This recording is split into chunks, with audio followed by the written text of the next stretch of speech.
Hi guys, welcome to Rudding Park here in North Yorkshire. My name's Watkins and I'm one of the PGA teaching professionals here.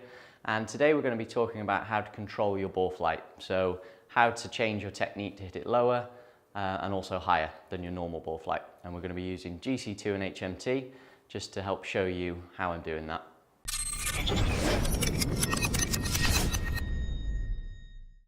So we're going to talk about how to control your ball flight in terms of trajectory, hitting it higher, hitting it lower than you would do normally. So I've got a 6-iron with me today, and the first thing I'm going to do is just hit my normal 6-iron shot, and we'll get some information with GC2 just to have a look at what my launch angle and my peak height of my golf shot is. So just go ahead and hit one. So normal technique, normal ball position. There's a nice strike. And just let that load up. Pretty good carry distance, 175 in carry.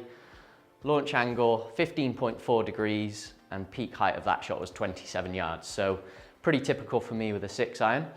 So what we'll talk about now is how I would go about hitting that ball lower. So if I grab a ball in, so lots of different things you can do, but I think it's important to keep things nice and simple, not overcomplicate matters too much. First thing I would change, because we need to be changing basically the dynamic loft of the club, so we need to produce less loft to get the ball launching lower, and also just control that with our attack angle as we come in.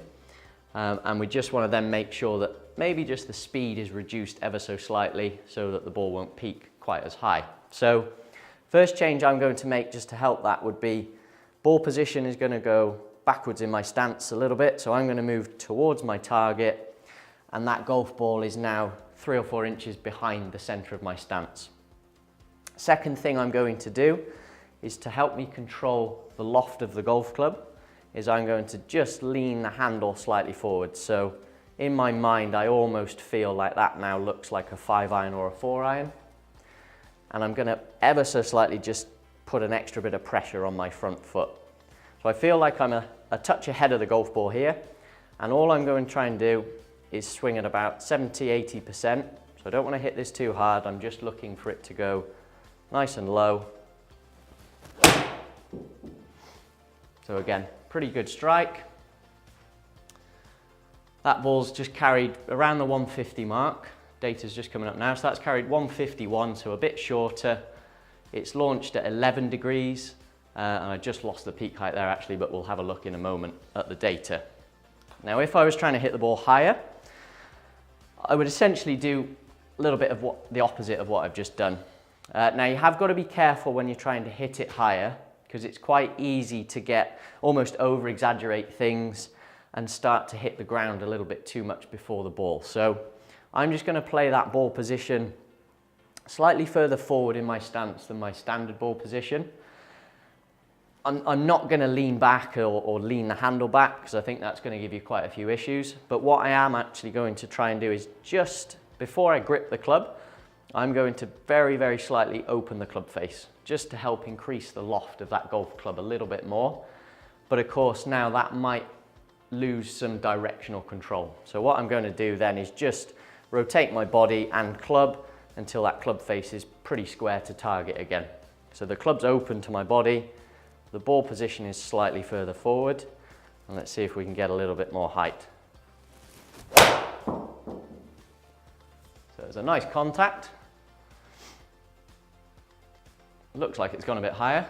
So we've got 168 in carry, and the ball has launched at 18.3 degrees. So it's definitely gone a little bit higher. We'll take a closer look at the numbers now on GC2. So we've come over to the computer again, and these are the 3 shots that I've just hit on screen right now. So visually we can see this was the peak height of my normal 6-iron, normal ball position. This was the peak height of my lower one, and then this was the higher one here. So if I just flip that around by 90 degrees, you can then really appreciate the different launch angles and different peak heights of the shots. If we have just a slightly closer look at the numbers, we'll see carry distances are varying slightly. So my normal one is 175, my lower one is 150, and my kind of higher one is 167. So there's a bit of variance, and that's just down to me changing the loft or changing the speed to try and help control my trajectory. So if you want to hit the same distance as your normal 6-iron, for instance, you might have to just look at changing clubs slightly. But if we look at the launch angle here, we've got 15.4 degrees for my normal one, we've got 11 degrees for my lower one, and 18.3 for the higher shot. And we can see if we look at the peak height of those golf shots, 27 yards, 14 yards, and 30 yards. So I think it's important to note, keep it simple, change ball position, think about how you're controlling the loft of the golf club, and make club choices based around how you feel the yardages could be changed.